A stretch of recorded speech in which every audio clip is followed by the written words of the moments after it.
C'est un sujet épineux et, je l'admets, aussi douloureux que celui dont nous avons à traiter aujourd'hui.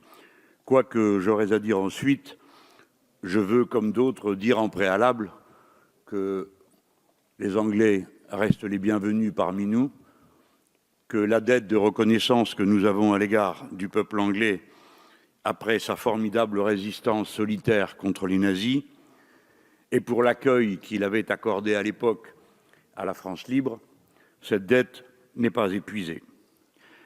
Néanmoins, ce n'est pas des sentiments qu'il faut partir, mais des faits.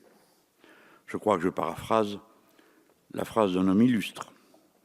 Nous voici donc devant un Brexit. 650 pages, dont nous avons obtenu la traduction en langue française il y a de cela 20 jours, par rapport auxquels nous avons réagi, notamment en proposant une série d'amendements au document qui nous est proposé aujourd'hui et qui ont été, pour une bonne part, retoqués, c'est-à-dire qu'ils ne peuvent pas être examinés alors que nous pensons qu'ils devraient l'être, puisqu'ils traitent de sujets directement liés à cette affaire de Brexit, tels que la douane, les taxes sur les transactions financières, avec l'ancienne City, finalement, et ainsi de suite. Et aussi les accords sur le contrôle des échanges. Parce que, voyez-vous, derrière le Brexit, en arrière-plan, et comme une conséquence de ce Brexit, il y a que nous pourrions avoir avec l'Angleterre, le Royaume-Uni, le pire des accords de libre-échange qui ait jamais été signé par la France.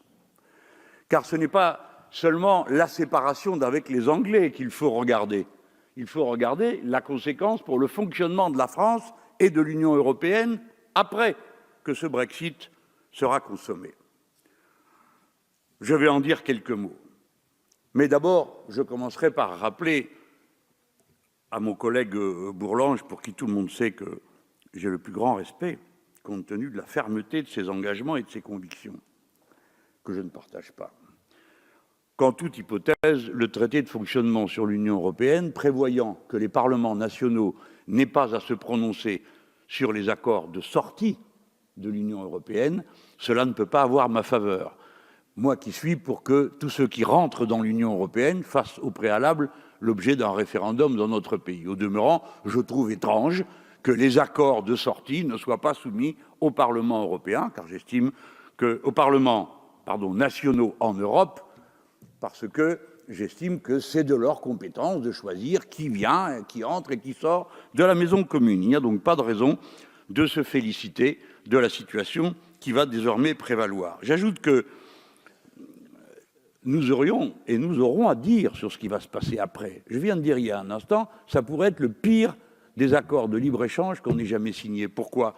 Parce que dans ce qui est déjà convenu, il est dit que le Royaume-Uni ne siégera plus dans les institutions et agences de l'Union européenne, ne prendra plus part aux décisions de l'Union européenne, ne pourra pas signer d'accord de libre-échange en son nom, c'est quand même le moins, mais sa situation restera inchangée en ce qui concerne l'accès au marché unique, l'union douanière et les politiques européennes avec leurs droits et leurs obligations. Autrement dit, ils feront bien comme ils voudront et nos portes resteront grandes ouvertes aux décisions qu'ils auront prises. On ne peut pas être d'accord avec ça. Mais bon, entrons un instant dans ce qui est aussi remis en cause et qui ne sera pas discuté. Ce sont les accords bilatéraux. Après tout, nous avions un accord avec le Royaume-Uni, Euratom, le traité communautaire sur l'énergie nucléaire. Que deviennent les accords des Français? Bon, allez, on met ça de côté. Que deviennent les accords militaires conclus avec le Royaume-Uni? Parce que si une défense européenne est déjà une vue de l'esprit, parce qu'il faudrait avoir une politique étrangère commune pour avoir une défense européenne commune, comment doit-on qualifier ce fait que nous avions prévu et signé avec les Anglais, qui dorénavant ne seront même plus, oserais-je dire, membres de l'Union européenne? Nous avons signé un accord pour avoir une force commune de projection de 10 000 hommes. Ce n'est pas rien. Pour faire quoi? Au nom de qui? De quel principe? Oui, au fond, la réponse, je la connais. Au nom de l'OTAN, qui est l'institution qui surplombe toutes les autres. Mais bien sûr, et comme je suis partisan de la sortie de l'OTAN, que je ne vois pas pourquoi nous aurions à nous équiper et à nous organiser pour pouvoir répondre à ces mandats, il y a donc la question de la rupture des accords militaires avec les Anglais.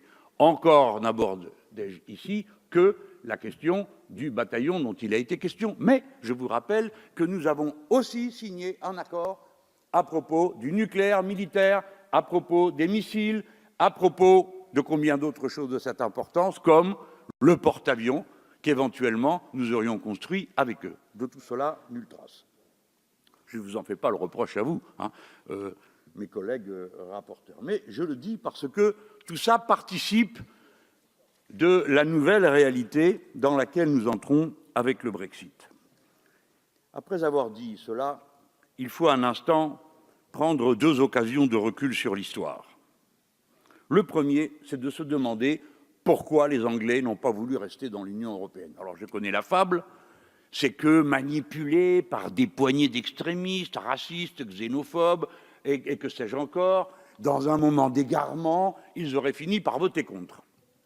Cela fait fi de traditions, mon cher Bourlanges, qui sont au moins aussi profondes que les sentiments très nobles que vous avez exprimés. Je vais en dire un mot.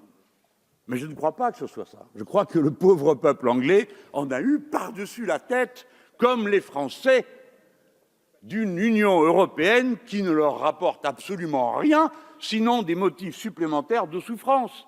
Parce que pour l'instant, nous voyons dans notre propre pays ce que ça donne. Les gens qui n'ont pas compris pourquoi les taxes augmentent à une telle vitesse, c'est qu'ils ne se sont pas rendus compte que du fait de l'organisation de l'Union européenne, les impôts sont soumis à dumping fiscal, impôts sur les sociétés. Il faut donc sans cesse baisser les impôts sur les sociétés pour se mettre au niveau du moins-disant, les impôts sur les personnes, etc., etc. Tant et si bien que pour compenser ce qu'on ne peut pas faire rentrer normalement comme on le faisait autrefois, on est obligé de le prendre en taxes. Si les taxes augmentent, c'est parce que les impôts baissent. Et si les impôts baissent, c'est parce qu'ils sont soumis à un dumping fiscal. Autrement dit, il y a un rapport direct entre les raisons pour lesquelles les Français s'insurgent à cette heure et le fonctionnement économique de l'ordolibéralisme qui prévaut. Il y a un lien direct. Deuxième point que je vais évoquer, c'est le point de vue de l'histoire. Si le général de Gaulle s'opposait en 1963, puis ensuite en 1967, à l'entrée de l'Angleterre dans ce qui était le marché commun et le début de ce que nous faisions à 6, ce n'est pas qu'il ait eu des sentiments anglophobes, c'est qu'il pesait correctement des différences qui paraissaient insurmontables dans la manière avec laquelle les Anglais s'approvisionnaient, dans la manière avec laquelle les Anglais s'organisaient, leur droit social, etc., etc.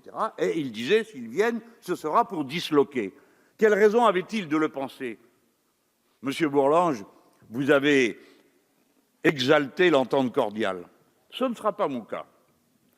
Je ne peux oublier que la tradition géopolitique constante du Royaume-Uni a été de s'opposer en toutes circonstances, et y compris au moment où naissait le marché commun et l'alliance à 6, à ce que se constitue quelque puissance continentale que ce soit, raison pour lesquelles ils ont conspiré contre la Révolution française, ils ont conspiré, agi et financé contre l'Empire, etc., etc. C'est leur histoire constante. Mais quand même, ils ont été rattrapés, sans cesser un seul jour de se réclamer de leur union particulière et spéciale avec les États-Unis d'Amérique, dont ils n'ont jamais cessé un seul jour d'être la pointe avancée, appelez ça comme vous voulez, le cheval de Troie, ou ce que vous voudrez. Politiquement, ils n'ont jamais cessé de l'être. Cependant, il est vrai que, telles que sont nos mœurs, les échanges, le commerce, la diffusion de la langue anglaise comme une espèce de latin de notre époque, au fond, tout ça s'était beaucoup rapproché. Ça n'en fait que souligner davantage la cause sociale qui est la raison profonde du divorce. Parce que profondément, les Anglais ne sont pas xénophobes, ils ne sont pas anti-français, ils ne sont pas anticontinentaux comme on voudrait le faire croire. Néanmoins qu'il soit dit dans cette Assemblée que la rupture du Royaume-Uni avec l'Union européenne, modifie radicalement les conditions géopolitiques qui prévalent à l'intérieur de l'Union européenne. C'est un événement au moins aussi important que l'a été la réunification de l'Allemagne, qui, dès qu'elle est intervenue, a soulevé toutes sortes de problèmes dans l'équilibre qui était celui de l'Union européenne. Tant et si bien qu'à de nombreuses reprises, on a vu des dirigeants français se rapprocher des Anglais, espérant rétablir un équilibre sur le continent. Alors, je ne crois pas que nous soyons affaiblis, mes chers collègues, mais je crois que nous sommes mis au pied du mur de savoir ce que va être demain, non pas notre relation avec les Anglais, mais notre relation avec les Allemands. Et est-ce que nous allons continuer à mettre en œuvre aveuglément, en toutes circonstances, la maudite doctrine de l'ordolibéralisme qui est en train de détruire l'esprit européen? Voilà la question politique posée à cette heure. Ce n'est pas l'Angleterre, c'est l'Allemagne. Je finis, je soulève les problèmes qui nous sont posés, voilà tout. J'aborde à présent la question des frontières. Comme vous le savez, c'est elle qui est en train de bloquer ce qu'on appelle un accord. La frontière entre les deux Irlandes. Il n'existe pas de frontière naturelle, c'est une invention du cardinal de Richelieu pour ce qui nous concerne, parce qu'on voit le Rhin, on voit les Pyrénées et on se figure qu'il y a des frontières naturelles. Il n'y en a pas. Les êtres humains ont toujours franchi tous les obstacles. Il y a celles qu'on se donne et que l'histoire confirme, les mœurs et les échanges. Voilà la raison pour laquelle je reviens sur l'idée d'une nécessaire conférence des frontières en Europe, mes collègues, et si je l'évoque aujourd'hui, c'est parce que cette question nous revient à la figure. Ce n'est pas un problème commercial, ce n'est pas un problème fiscal qui est posé entre l'Irlande du Nord et l'Irlande du Sud.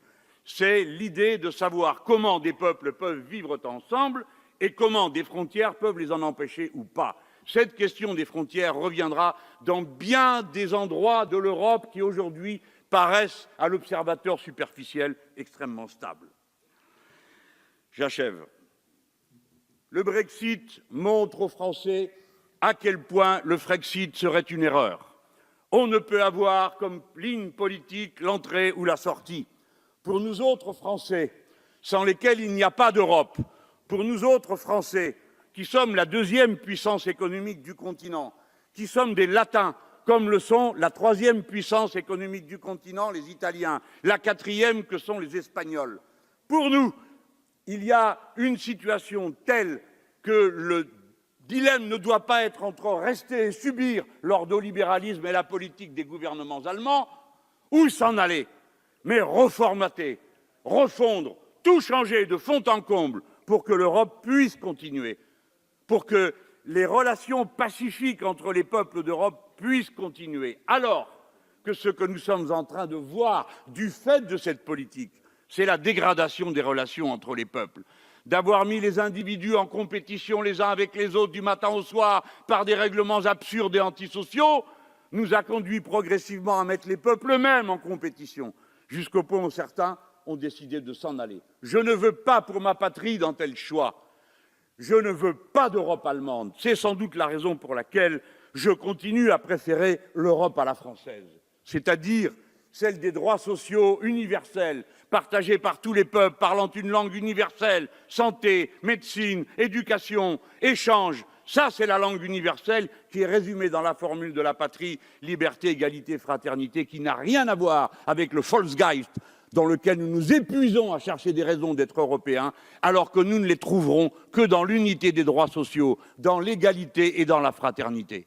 Ce que nous avons vu avec le Brexit, c'est l'échec de l'esprit de l'universalisme qui devrait nous caractériser si cette Europe était davantage à la française plutôt qu'à l'allemande. Je sais que mes adjectifs peuvent choquer l'un ou l'autre d'entre vous. Je voudrais d'avance balayer l'accusation récurrente de germanophobie. Je repréciserai, comme je l'ai déjà dit, que ce que je mets en cause, ce sont les gouvernements CDU-CSU, la démocratie chrétienne allemande, la dictature de la Bavière et de quelques provinces allemandes qui imposent un rythme, une forme et une ligne politique à toute l'Europe. C'est la raison pour laquelle il faut en changer. Et le plus vite sera le mieux, ou sinon, vous n'aurez plus d'Europe. Obliger tous les peuples d'Europe à capituler devant une politique qui est absolument contraire aux intérêts de notre pays, nation jeune, qui a besoin d'investissement et qui a besoin de services publics, c'est condamner l'idée européenne elle-même, mais pire que de la condamner, après tout, ça n'est qu'une idée, et on en a vu d'autres être condamnés par l'histoire. Ce qui sera condamné, c'est la paix. Et moi, de cela, je ne veux pas. Merci, Monsieur le Président.